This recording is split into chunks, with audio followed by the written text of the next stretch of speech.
अस्सलामुअलैकुम जी बच्चों, क्या हाल चाल हैं जी आपके।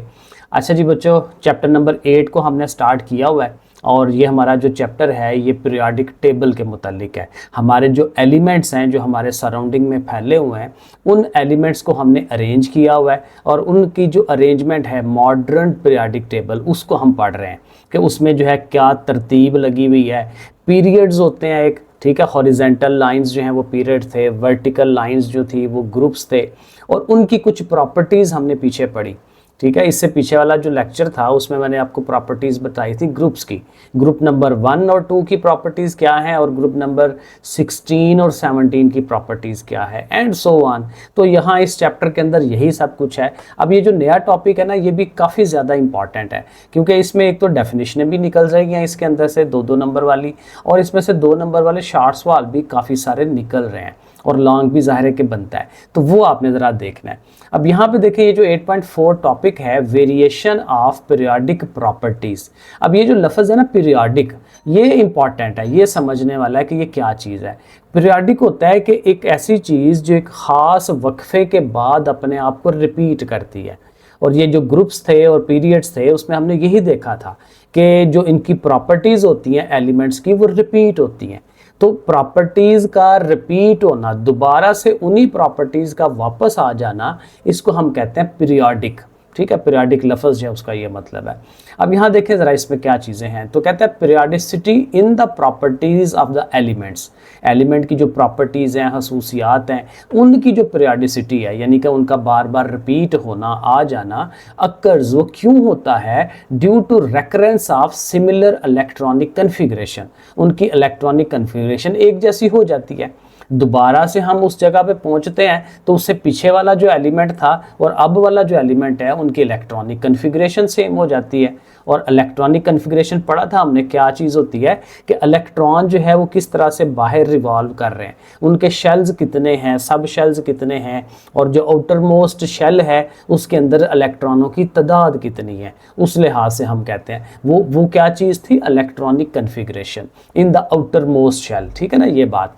तो अब ये देखें ये उसकी ना एक किस्म की डेफिनेशन आ जाती है, ये सवाल आ जाता है। अब सवाल ये हो सकता है कि ये जो एलिमेंट्स हैं उनकी प्रॉपर्टीज़ में पीरियोडिसिटी किस वजह से आती है, तो आपने वजह क्या बतानी है कि उसकी जो इलेक्ट्रॉनिक कन्फिग्रेशन है आउटर मोस्ट शेल की वो एक जैसी हो जाती है। तो उसका आंसर जो है वो यहाँ तक आपका ये देखें इस सवाल का बन जाता है।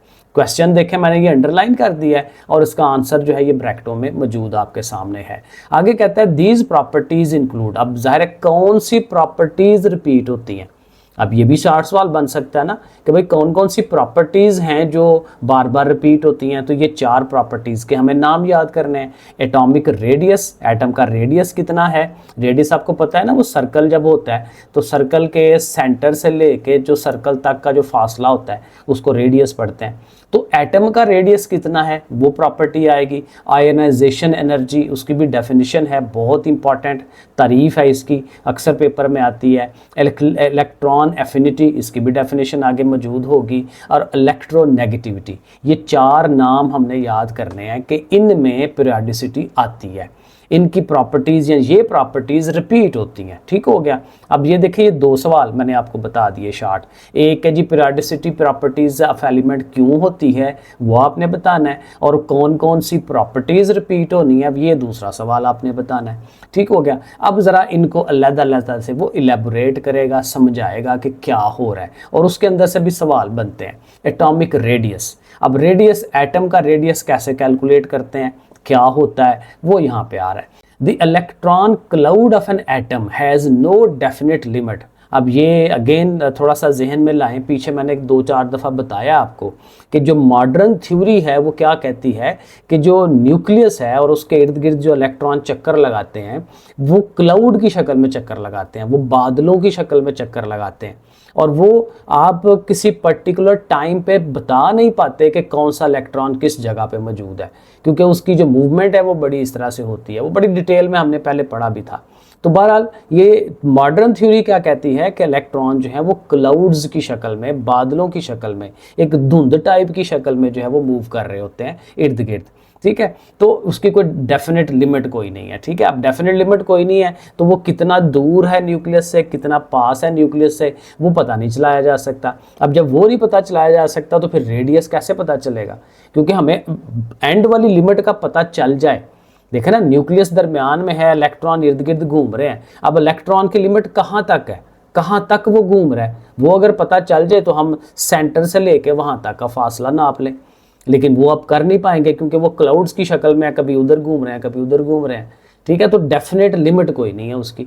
तो उसके लिए फिर क्या करेंगे वो तरीका आगे हमें बताएगा। बिकॉज ऑफ दिस, इसकी वजह से the size of an atom can not be defined exactly, जाहिर है कि उसका साइज जो है एग्जैक्ट हम नहीं बता पाएंगे। हाउएवर, ताहम it is possible to measure the radius of an atom when it is bounded to an identical atom.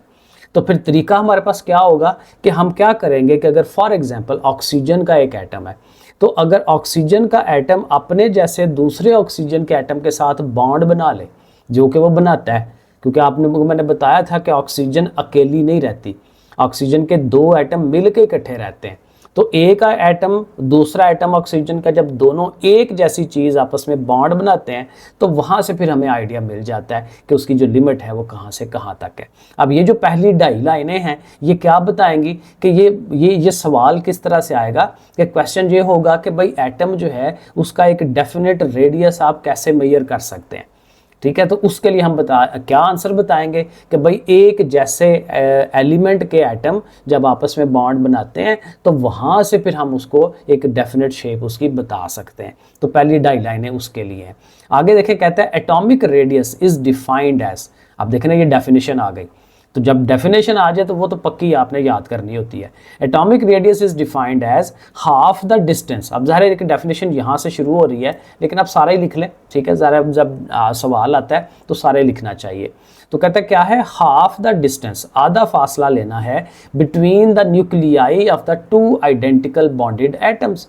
दोनों जो आइडेंटिकल एटम्स थे उनके दरमियान जितना भी फासला है दोनों न्यूक्लियस का आपस में, उसको आपने आधा कर देना है। अब देखिए, हल्का सा मैं अगर यहाँ पे बनाऊं कि लो जी ये एक न्यूक्लियस था, ठीक हो गया, और उसके साथ जो है दूसरा एटम जो है वो भी आया हुआ है, तो उसका न्यूक्लियस जो है वो यहाँ पे है, ठीक है ना। अब ज़ाहिर है इर्द गिर्द इलेक्ट्रॉन मूव कर रहे हैं, इधर भी मूव कर रहे हैं, इधर भी मूव कर रहे हैं, तो इलेक्ट्रॉनों की वजह से तो हमें नहीं पता चलेगा कि उनका रेडियस कितना है। तो वो कहता है कि आप फिर ये करें कि दोनों न्यूक्लियस के दरमियान ये जो फासला बन रहा है ना, इसको काउंट कर लें कि ये कितना है, और उसको फिर आधा कर लें, उसको 2 पे डिवाइड कर लें, तो उससे फिर 1 का पता चल जाता है, ठीक है। तो ये एटम के जो न्यूक्लियस हैं उनके हिसाब से फिर हम क्लियर करेंगे कि दोनों न्यूक्लियस के दरमियान फासला मेजर कर लें और उसको फिर 2 पे डिवाइड कर लें, तो उस तरह से। तो ये फिर ज़ाहिर है उसने तरीका भी बता दिया, एक तो तरीका भी बता दिया, उसकी डेफिनेशन भी बता दी, और साथ कह रहा है it is expressed in picometre.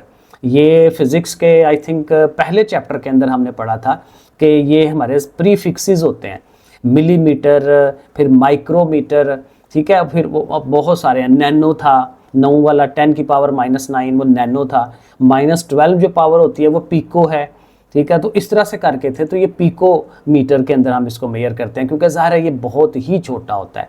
तो 1 पिकोमीटर साथ उसने बताया भी है 10 की पावर -12 होता है। तो ये देखें इधर से लेके यहाँ तक, ये जो आप याद करेंगे तो ये किसकी डेफिनेशन होगी, एटॉमिक रेडियस की, कि एटॉमिक रेडियस क्या होता है, ठीक है। ये आपने इसको याद कर लेना है। आगे साथ एग्जाम्पल भी दे रहा है, और अगर कहीं सवाल में आपको एग्जाम्पल देनी पड़ जाए तो वो भी आप यहाँ से दे सकते हैं। For example, the distance between the nuclei of 2 bonded carbon atom. Carbon की उसने मिसाल ली है कि उसके अगर दो CC वाले जो हैं उन वो आपस में बाउंड हों, C2 उन्होंने बनाया हो, तो उनके दरमियान जो डिस्टेंस है, उनका जो फासला है वो कितना बनता है, 154 पिकोमीटर। तो 154 है, अब ज़ाहिर इसको आप 2 पे डिवाइड करेंगे तो कितना आ जाएगा, 77 पिकोमीटर। तो ये उसका जो है एटॉमिक रेडियस आ जाएगा कार्बन का, ठीक है जी। क्लियर हो गया। 2 सवाल इसमें से हम निकाल रहे हैं, एक शॉर्ट सवाल बनाया कि एटॉमिक रेडियस क्या है, और दूसरा शॉर्ट सवाल बनाया कि किस तरह से, किस तरीके से फिर हम जो है वो उनको एटॉमिक रेडियस जो है वो मेजर कर सकते हैं, ठीक है, क्योंकि वो इलेक्ट्रॉन के क्लाउड्स बने होते हैं। और साथ देखें एग्जाम्पल भी आ गई कि जी कार्बन, ठीक है ना, कार्बन का अलग से भी तो पूछ सकता है ना कि कार्बन का जो एटॉमिक रेडियस है वो कितना है, ऐसे भी सवाल पूछ सकता है, वरना एग्जाम्पल भी हम दे सकते हैं। तो ये भी आपने याद कर लेना है। आगे चलें। अब ये तो हो गई डेफिनेशन वगैरह, अब इसकी वेरिएशन है, क्योंकि असल काम ये था कि तब्दीली कैसे वाक़या होती है। एटॉमिक रेडियस तो हमने समझ लिया कि भाई इतना होता है, ठीक है। अब वो एटॉमिक रेडियस कम होता है, ज़्यादा होता है, जो हम आगे की तरफ जाएं, पीरियड्स में आगे की तरफ जाएं या ग्रुप में ऊपर से नीचे की तरफ आएं, तो वो बढ़ेगा या कम होगा, वो हमने यहाँ पे बताना है। सो कहते हैं when we move from left to right in a period. अब ये याद रखने वाली बात है कि कहते हैं जब पीरियड में हम लेफ्ट से राइट की तरफ चलें, जैसे हम आम रूटीन में पढ़ते हैं कि इस साइड से इस तरफ को हम चल रहे हैं, लेफ्ट से राइट की तरफ, सज्जी की तरफ से खब्बी तरफ जा रहे हैं, ठीक है। The size of the atoms decreases. अब ये याद रखने वाली बात है कि एटम का साइज कम होता जाता है आम तौर पे, जनरली। कोई एक आध एक्सेप्शन होती है, लेकिन आम तौर पे रूल यही है कि पीरियड में आपने आगे की तरफ जाना है तो एटॉमिक साइज कम होते जाना है। अब ये थोड़ा सा ना माइंड घुमाने वाली चीज़ हो जाती है, क्योंकि देखें जो आप आगे की तरफ जाते हैं तो एटम के अंदर जो चीज़ें हैं वो तो ज़्यादा होती जाती हैं। तो उस ज़्यादा होते जाने का मतलब ये है कि उसका फिर बड़ा होना चाहिए, ठीक है ना, उसकी जो जगह है, क्योंकि ज़्यादा लोग, जैसे हम आम रूटीन में समझते हैं कि ज़्यादा लोग हो गए हैं तो ज़्यादा लोगों के लिए ज़्यादा जगह चाहिए, एक आम रूटीन की बात है। लेकिन यहाँ पे लॉजिक ये बनती है कि जब देखें न्यूक्लियस के अंदर प्रोटॉन ज़्यादा होते चले जाएंगे, जो आगे जाएंगे ज़्यादा ही होने हैं ना, तो प्रोटॉन ज़्यादा होंगे तो प्रोटॉन पे पॉजिटिव चार्ज होता है, और इलेक्ट्रॉन भी बाहर ज़्यादा हो रहे हैं क्योंकि इलेक्ट्रॉन पे नेगेटिव चार्ज है। और आपको पता है पॉजिटिव चार्ज और नेगेटिव चार्ज एक दूसरे को खींचता है अपनी तरफ, ठीक है। अब फोर्स ऑफ अट्रैक्शन वो बढ़ती चली जाएगी। अब फोर्स ऑफ अट्रैक्शन बढ़ेगी तो वो और ज़्यादा नज़दीक आएंगे न्यूक्लियस के पास हो जाएंगे। अब जब पास हो जाएंगे तो फिर मतलब क्या हुआ कि वो कुसल लग जाएगी, पास बैठ जाएंगे, नज़दीक होंगे, तो वो जो उनका फासला है वो कम हो जाएगा। तो ये लॉजिक जो है वो यहाँ पे यूज़ होनी है, और ये लॉजिक उसने बताई है। तो ये जो पहली बात, ये जो लाइन है, ये पक्की याद करने वाली है, क्योंकि उसने पूछना है कि हमारा ये जो एटॉमिक रेडियस है पीरियड्स में किस तरह से मूव करता है। एमसीक्यू भी आ जाता है, शॉर्ट क्वेश्चन पे भी आ जाता है। तो फिर हम बताएंगे कि जो पीरियड में हम आगे की तरफ जाते हैं तो एटॉमिक रेडियस कम होता है आम तौर पे। तो ये आपने पक्की लाइन याद करनी है। आगे कहता, अब ज़ाहिर उसकी एक्सप्लेनेशन जैसे मैंने आपको बता दिया, कहता है it is because as we go from lithium to neon. अब ज़ाहिर ये लिथियम स्टार्टिंग पे है, नियॉन एंड पे होगा, और ये कौन सा पीरियड है, सेकंड पीरियड की वो बात कर रहा है।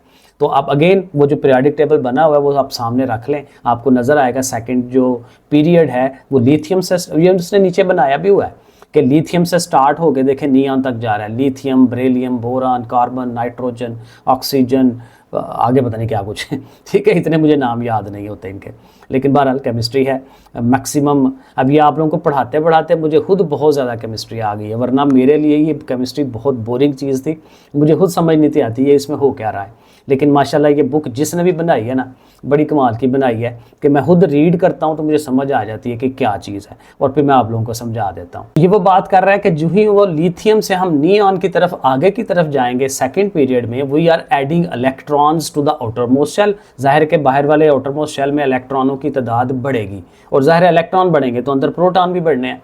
सो charge on the nucleus also increases. अब न्यूक्लियस के अंदर भी चार्ज बढ़ रहा है क्योंकि प्रोटॉन ज़्यादा हो रहे हैं, और कहाँ से देखें 3+3 से +10 पे जा रहे हैं, ठीक है ना। लिथियम का 3 है, फिर आगे का वो 4 हो जाएगा, अगले का 5, अगले का 6, नियॉन तक जाते जाते उसने +10 का हो जाना है। This tend to pull the electron. ये वही बात कि इलेक्ट्रॉनों को वो पुल करेगा अपनी तरफ। पुश होता है आगे की तरफ दिखा मारना, पुल होता है अपनी तरफ लेके आना। Closer to the nucleus, nucleus के क्लोज लेके आएंगे, and hence the size of the atom decreases from lithium to neon. तो उसका जो है वो कम हो जाएगा। अब देखिए यहाँ पे ये सवाल, ये जो मैंने ब्रैकेट लगाई है, ये किस चीज़ को एक्सप्लेन कर रहा है कि क्यों होता है। अब सवाल यही आएगा कि भाई एटॉमिक रेडियस जो है पीरियड में जो हम आगे की तरफ जाते हैं तो वो क्यों कम हो जाता है। तो उस क्यों का आंसर यहाँ पे ये है, सिंपल सा आंसर क्यों का क्या है कि जो आगे बढ़ेंगे प्रोटॉन की तादाद भी ज़्यादा हो जाएगी, इलेक्ट्रॉन की तादाद भी ज़्यादा होगी, और उनके दरमियान फोर्स ऑफ अट्रैक्शन बढ़ेगी और वो नज़दीक आ जाएंगे और एटॉमिक रेडियस कम हो जाएगा। तो ये बात, और देखें यहाँ उसने वो वैल्यूज़ लिखी हुई हैं। लिथियम का एटॉमिक रेडियस 152 है, और नियॉन तक जाते जाते देखें 69 पे हो गया, तो वो कम होता चला जा रहा है। तो ये हमारा हो गया एटॉमिक रेडियस। अब कहते हैं variation of atomic radius in groups. अब वो तो पीरियड के हिसाब से देखा ना, अब ग्रुप्स के हिसाब से देखना है। अब ग्रुप के हिसाब से कहता है द एटॉमिक रेडियाई, रेडियाई जो लफ्ज़ होता है ना वो रेडियस की जमा होता है, यानी जब रेडियाई कहेगा तो वो 2, 3, 4 रेडियसेस की बात कर रहा होता है। The atomic radii of atoms increase from top to bottom in a group. अब ये टोटका जहन में ये रख लें याद रखने के लिए कि अगर पीरियड में आगे की तरफ जाते हुए वो कम हो रहा है तो ग्रुप में फिर वो नीचे की तरफ जाते हुए बढ़ रहा है, और बढ़ने की भी वो लॉजिक जो है वो हमें समझा आ रहा है। कहता है it is because a new shell is being added. अब नीचे की तरफ जाते हुए ये होता है कि जब ऊपर वाला एक एलिमेंट है, जैसे ये लिथियम है, ठीक है, लिथियम में देखें कहता है एक शेल है, क्योंकि देखें उसमें सिर्फ 2 इलेक्ट्रॉन है। लेकिन जब आप सोडियम में आते हैं, लिथियम से नीचे सोडियम है, क्योंकि अब ग्रुप की बात हो रही है, ऊपर से नीचे की तरफ आने की बात हो रही है, वर्टिकल, ठीक है। तो ऊपर लिथियम है, नीचे सोडियम है, उसके नीचे पोटाशियम है, उसके नीचे Rb है, उसके नीचे Cs है। तो लिथियम में देखें चूंकि 2 इलेक्ट्रॉन है तो 2 इलेक्ट्रॉनों के लिए एक ही शेल काफ़ी है, ठीक है, एक ही चक्कर काफ़ी है उसके लिए। लेकिन सोडियम में 10 है तो 10 के लिए 2 और फिर 8 भी चाहिए, तो उसके लिए एक नया शेल चाहिए। अब ये वो बात कर रहा है कि जो आप नीचे जाएंगे आपको एक नया शेल देना पड़ेगा, और नए शेल का मतलब कि आप दूर होते चले जाएंगे, और दूर होने का मतलब यही हुआ कि एटॉमिक रेडियस बढ़ रहा है, इंक्रीज हो रहा है। तो उसकी लॉजिक ये है वो यहाँ पे। तो ये भी देखें यहाँ से लेके यहाँ तक इसको आपने पक्का याद करना है। एक तो ये एक लाइन अलग से याद करनी है, और आगे उसकी रीज़न है, इधर से लेके यहाँ तक ये हम उसकी रीज़न बता रहे हैं कि क्यों कैसे हो रहा है, जैसे मैंने आपको बताया। और ये भी ज़ाहिर है 7 एग्जाम्पल्स हैं कि देखिए 152 से लेके वो कहाँ तक चला गया, 265 तक चला गया, कि ग्रुप के अंदर जो नीचे जाएंगे तो उसका एटॉमिक रेडियस बढ़ेगा। अब ये सारा एटॉमिक रेडियस की बात आ गई। तो देखिए उसमें से डेफिनेशनें भी निकली, उसमें से सवाल भी निकले, और साथ साथ ये बताया कि पीरियड में जो आगे को जाते हैं तो एटॉमिक रेडियस कम होता है, ग्रुप में जो नीचे की तरफ जाते हैं तो उसका जो एटॉमिक रेडियस है वो इंक्रीज करता है। अब सेकंड टॉपिक हमारा आज का सेकंड टॉपिक, आज ये 2 टॉपिक ही हम करेंगे। आयोनाइजेशन एनर्जी, बहुत इंपॉर्टेंट डेफिनेशन है, ये पक्की याद होनी चाहिए। कहता है ionization energy is the amount of energy. अब ज़ाहिर ये एनर्जी है, ताकत है, और ताकत की कौन सी मिकदार है रिक्वायर्ड, जो हमें चाहिए होती है to remove the most loosely bonded electron from the valence shell of an isolated gaseous atom. यानी कि वो इलेक्ट्रॉन जो एक तो बहुत दूर हैं न्यूक्लियस से, लूजली अटैच हैं उसके साथ, और उसको बाहर निकालने के लिए जितनी एनर्जी चाहिए उस एनर्जी को आयोनाइजेशन एनर्जी कहते हैं। क्योंकि जब वो एक इलेक्ट्रॉन निकल जाता है ना तो पीछे जो चीज़ रह जाती है वो आयन बनता है, क्योंकि वैसे एटम जो है वो न्यूट्रल है ना पॉजिटिव ना नेगेटिव। लेकिन जब एक इलेक्ट्रॉन चला गया तो पीछे पॉजिटिव ज़्यादा हो गए तो वो आयन बन जाता है पॉजिटिव। तो आयनाइजेशन एनर्जी किसी चीज़ को आयन में कन्वर्ट करने की ताकत, और वो क्या है कि वो मोस्ट लूजली जो न्यूक्लियस है उसको किस तरह से बाहर निकाल सकते हैं, कितनी एनर्जी देके, और किस हालत में, गैस की हालत में। ठीक है, तो ये 2 लाइनों वाली डेफिनेशन परफेक्ट आनी चाहिए। इससे पहले कहीं याद की हुई है तो ठीक है, वरना इसको यहाँ से याद कर लें, बहुत अच्छी डेफिनेशन है। अब इससे आगे चलेंगे। कहते हैं when there is only 1 electron present in the valence shell. अब ज़ाहिर है उसको एक्सप्लेन कर रहा है। कहता है कि अगर वैलेंस शेल में सिर्फ एक ही इलेक्ट्रॉन है, जैसे कि हमारे पहले ग्रुप में ऐसे ही था, सोडियम वाले में हमने पिछले लेक्चर में पढ़ा था कि एक ही एटम इलेक्ट्रॉन होता था उसके पास, और उसने उसको लूज करना होता था। The energy required to remove it will be called first ionization energy. अब ये भी तारीफ है, डेफिनेशन है, फर्स्ट आयनाइजेशन एनर्जी क्या होती है, तो वो आप यहाँ तक इसको याद करें, इधर से लेके इधर तक, कि जी एक इलेक्ट्रॉन होगा वैलेंस शेल में, उसी को लूज करने के लिए जितनी एनर्जी चाहिए उसको हम फर्स्ट आयनाइजेशन एनर्जी कहते हैं। और इट इज़ एक्सप्रेस्ड इन किलोजोल्स पर मोल।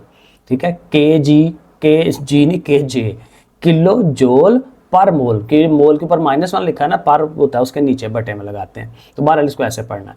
और 7 एग्जाम्पल दे रहा है, एग्जाम्पल भी हमेशा एक कम अज़ कम एग्जाम्पल याद किया करें। For example the first ionization energy of sodium की वो मिसाल दे रहा है, उसकी फर्स्ट आयनाइजेशन एनर्जी कितनी है, +496 किलो जूल। और ये साथ उसने बताया भी हुआ है कि Na सोडियम है, और उसके अंदर से देखें एक इलेक्ट्रॉन अगर निकल गया तो Na+ हो गया, और डेल्टा H उसकी जो एंथैल्पी है वो 496 हो गई। ये उसकी फर्स्ट आयनाइजेशन एनर्जी है। आगे वो 2 के लिए भी उसने बताया हुआ है। ठीक है, तो कहता है when there are more than 1 electron in the valence shell they can be removed 1 by 1। अब ये थोड़ा सा याद रखना है कि अगर 2 इलेक्ट्रॉन हो तो दोनों को इकट्ठा नहीं निकालना, 1 बाय 1 निकालना है। ठीक है, एक को पहले निकाल के फिर दूसरे को निकालना है, ये उसकी तरतीब याद रखनी है। दे can be removed one by one providing more and more energy, जाहिर है एक को निकालना है एनर्जी, फिर उस दूसरे को निकालने के लिए और उसकी एनर्जी। फॉर एग्जाम्पल मैग्नीशियम की वो बात कर रहा है, magnesium has 2 electrons in its outer most shell, उसके बाहर 2 इलेक्ट्रॉन्स हैं। It is easier to remove the first electron, पहले इलेक्ट्रॉन को निकालना ईजी है। ईजी होने का मतलब क्या है कि फिर उसकी आयनाइजेशन एनर्जी पहले वाले की कम होगी। ये देखें 737 बनाई हुई है और दूसरे को निकालने के लिए देखें 1450 देनी पड़ेगी, तकरीबन डबल एनर्जी देनी पड़ेगी दूसरे को निकाल के, क्योंकि वो फिर अपने न्यूक्लियस की उसके साथ जो फोर्स ऑफ अट्रैक्शन है ज़्यादा हो जाती है, तो फिर उसको निकालने के लिए ज़्यादा एनर्जी चाहिए होती है। तो ये आपके सेकंड के लिए, तो ऊपर फर्स्ट के लिए उसने बताया कैसे होता है, नीचे उसने सेकंड के लिए बताया है। फर्स्ट के लिए सोडियम की एग्जाम्पल हो गई और सेकंड के लिए मैग्नीशियम की एग्जाम्पल हो गई। आगे यहाँ पे आ जाएं, ionization energy value is related to the atomic size. अब ये वही बात आ गई वेरिएशन वाली, कहते हैं आयनाइजेशन एनर्जी जो है एटॉमिक साइज पे डिपेंड करती है, क्योंकि जाहिर है जितना एटम का साइज छोटा होगा उसका मतलब क्या होगा कि इलेक्ट्रॉन्स जो हैं वो न्यूक्लियस के साथ ज़्यादा फोर्स ऑफ अट्रैक्शन के साथ अटैच हैं, क्योंकि नज़दीक हैं। तो नज़दीक का मतलब ज़्यादा वो अटैच हैं, और ज़्यादा अटैच का फिर मतलब क्या होगा कि बाहर वाले इलेक्ट्रॉन को निकालने के लिए हमें ज़्यादा एनर्जी चाहिए, क्योंकि उससे फोर्स ऑफ अट्रैक्शन तड़वानी है, तो तड़वा के उसको बाहर निकालना है ना, तो ज़्यादा फोर्स ऑफ अट्रैक्शन है, ज़्यादा एनर्जी चाहिए होगी। तो मतलब फिर क्या हुआ कि जितना एटॉमिक साइज छोटा होगा उतनी आयनाइजेशन एनर्जी ज़्यादा होगी, रिवर्स प्रोसेस बन जाएगा। सो देखिए उसने लिखा हुआ है, the smaller the radius of an atom the stronger the attraction between the nucleus and the outer most electron and higher the value of ionization energy. ठीक है, यही मैंने आपको एक्सप्लेन किया। The ionization energy value thus increases from left to right, कि left से right की तरफ पीरियड में अगर हम जाएंगे तो आयनाइजेशन एनर्जी बढ़ेगी, क्योंकि हमने बताया था कि वो जो पीरियड के अंदर एटम का जो साइज़ है वो कम होता चला जाता है, तो साइज़ कम होता चला जाएगा तो आयनाइजेशन एनर्जी बढ़ती चली जाएगी। ये आपने याद रखना है। अब ये वाली जो लाइन है ये पक्की याद रखने वाली है, the ionization energy value thus increases from left to right ना पीरियड, ये पक्की याद करनी है।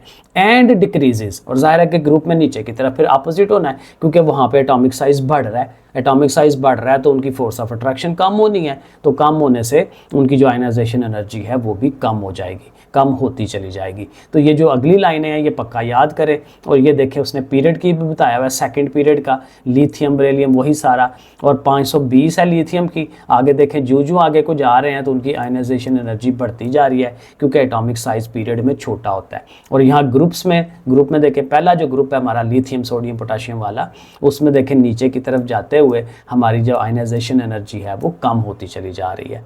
तो ये आपने याद कर रखना है। बस आई थिंक इतना काफ़ी है, क्योंकि इसमें चीज़ें याद रखने वाली हैं, तो ये 2 काफ़ी हैं। अगले लेक्चर में कल इंशाल्लाह लाजमी बनाते हैं इंशाल्लाह, और इसमें फिर वही इलेक्ट्रॉन एफिनिटी और अगले को करते हैं। ठीक है जी बच्चों, फिर ओके, अल्लाह हाफिज़।